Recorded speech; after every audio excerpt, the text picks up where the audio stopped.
Hey, filming another one from the new filming location. Again, I hope you guys like it because I don't feel like changing it. But this is a Tisas. For those of you that don't know, Tisas is a Turkish brand.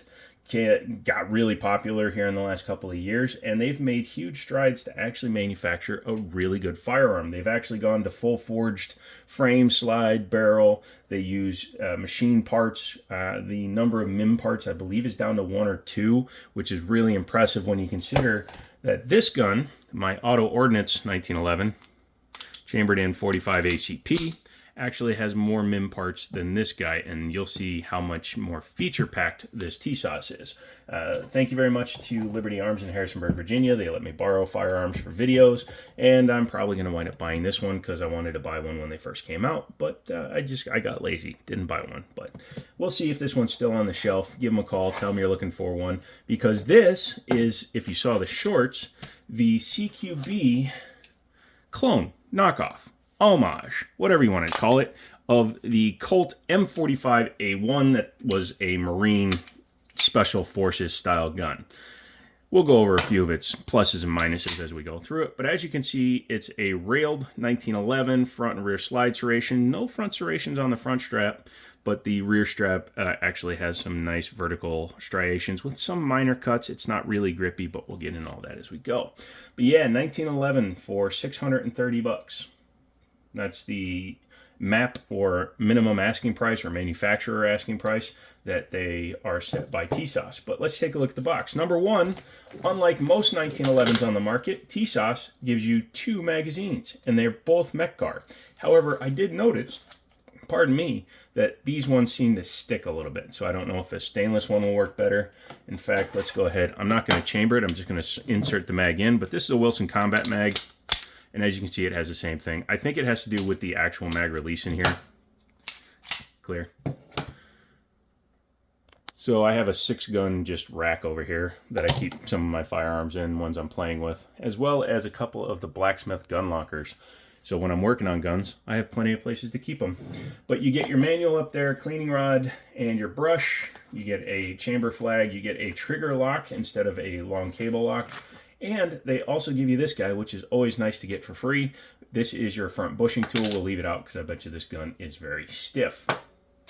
Go ahead and close up the box, and we'll just kind of set it aside, put it in the background there, which is what I've been doing now. Yeah, I like this new setup. Let me know what you guys think. I'll probably put a gun mat down, though, because this is just a bare wood butcher block, and I don't know how well that's going to hold up to gun oil over time. But let's go ahead and take a look at this one.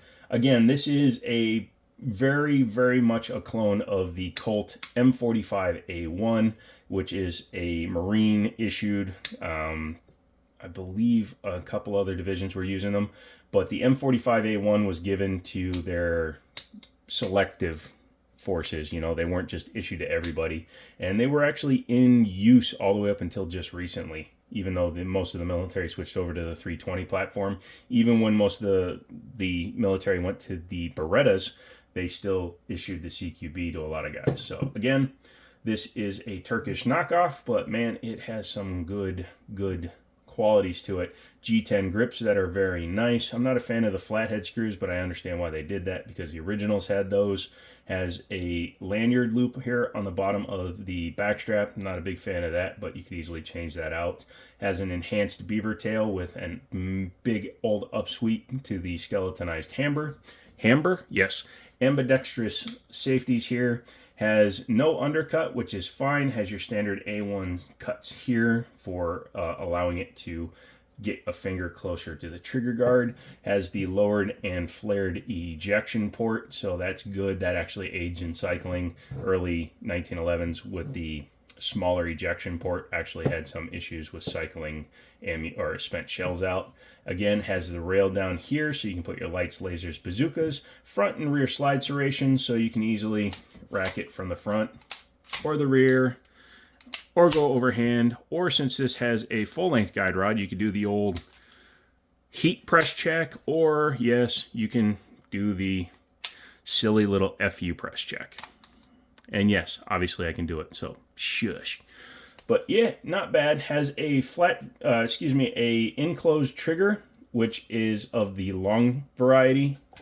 As you can see, this is my Auto Ordnance 1911 chambered in 45, and it has the short trigger in it. You can see there's an actual difference between the length of the triggers. So this is the long trigger, this is a short trigger. All that means is that the trigger sticks out farther. It gives you a little bit longer reach. It also does interfere a little bit with your trigger guard room. Now, old gunsmiths used to actually heat this up and stretch it and actually square off the trigger guard for competition use. You could do that even for civilian use, but you'd have to recoat the gun. The ambi safeties are actually minimalist. They're not that large. I was expecting them to be much larger, like a Rock Island 1911, where it bites into your hand, whichever side you're holding it on.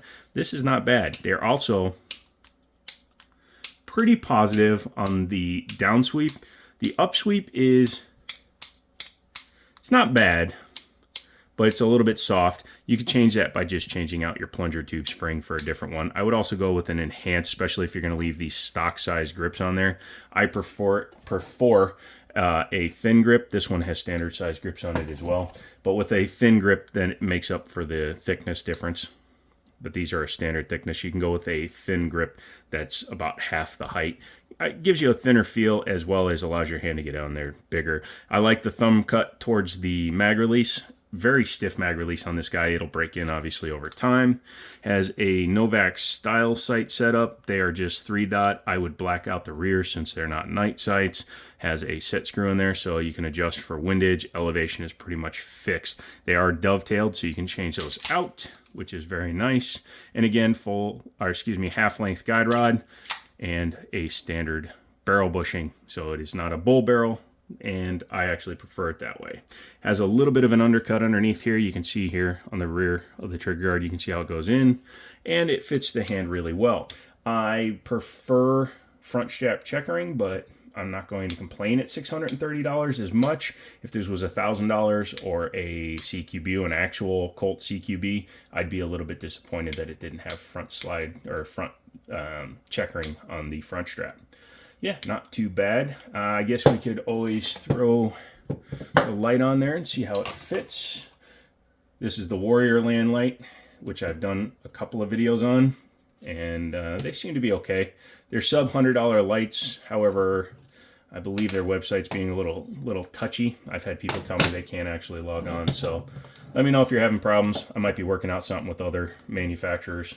You should also become a member of the channel. That way, if you want to possibly win free merchandise or help the channel grow and also help me grow it so that I can get other companies to sign up as sponsors. Yay, e-bagging gives us something to do. But yeah, as you can see, you can mount a light on it. Obviously, an X300 turbo would stick out farther, but this was in the gun rack. But yeah, not too bad.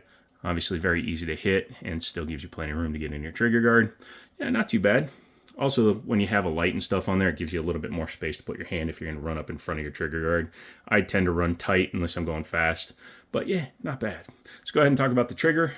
Go ahead and check it, make sure it's empty, and let's go ahead and go to the trigger. So a little bit of take up, there's your wall and your brake. You can see what I mean by it being a long trigger.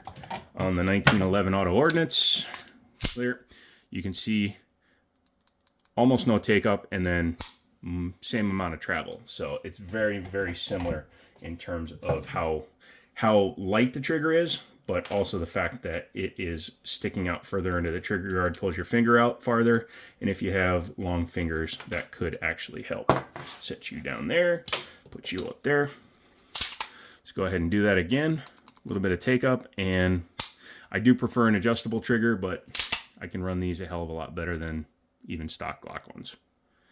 Reset. It's pretty damn short, right back at the wall. You hear it, you don't really feel it. And I'm actually going to say it's at about a pretty heavy 6 pounds. So it's on the upper end of where I would actually like a 1911 trigger to be. But that's super easy to change. You can take the gun apart, take that out, pull the trigger out, and swap it for a competition one if you want. Not bad. So you want to take her apart? All right, let's do that. I always lock it with the rear external safety so that I can do this. And you will then go ahead, push down. Wow, this is tight. I'm glad I am using the tool. Hey, come here. Yeah, if you've never done this before, make sure you keep good hands on this.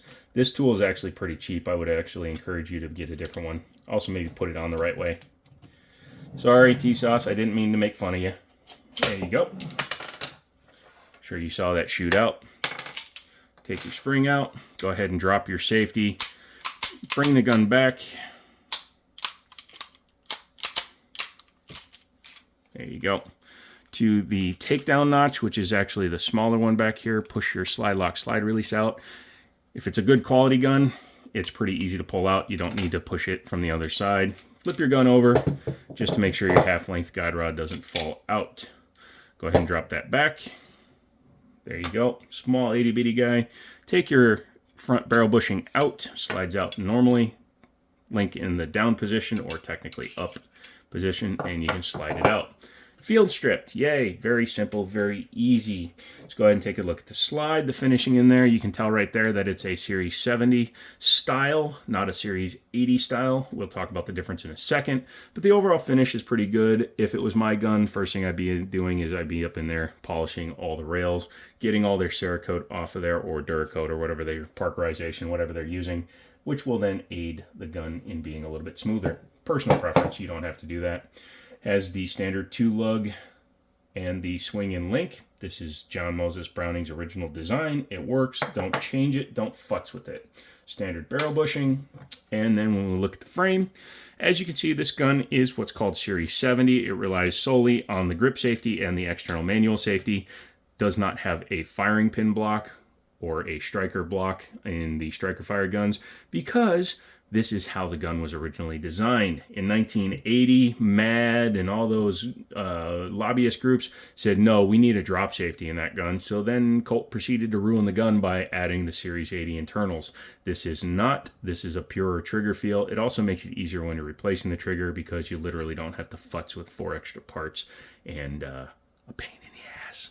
But yeah, overall, the build on it's really nice. Again, I would polish all that. It is full length, both sides, which I like. If it was an aluminum frame gun, I actually took like my Kimber aluminum. I had an early one, and I actually cut this spot there, because on the aluminum guns, that piece of the rail can actually bend over time. But since this is a forged steel frame, you don't have to do that. But I thought I'd point that out anyway. What about reassembly? Well, that's a good thing you asked. I'm glad you asked that. You're a very astute customer of the Jimmini show. Always put your bushing on first.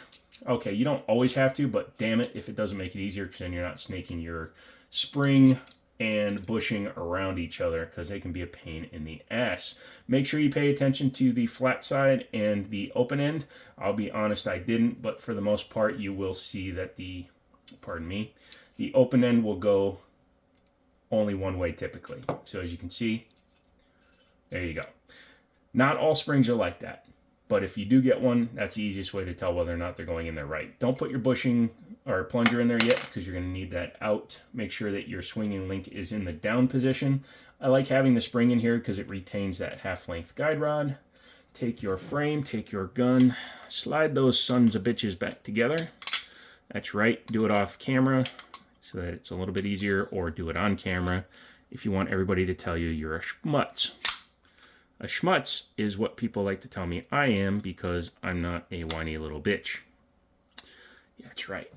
If you saw my comments that don't get published, holy crap. People are full of vitriol and hate, and they all need to get laid.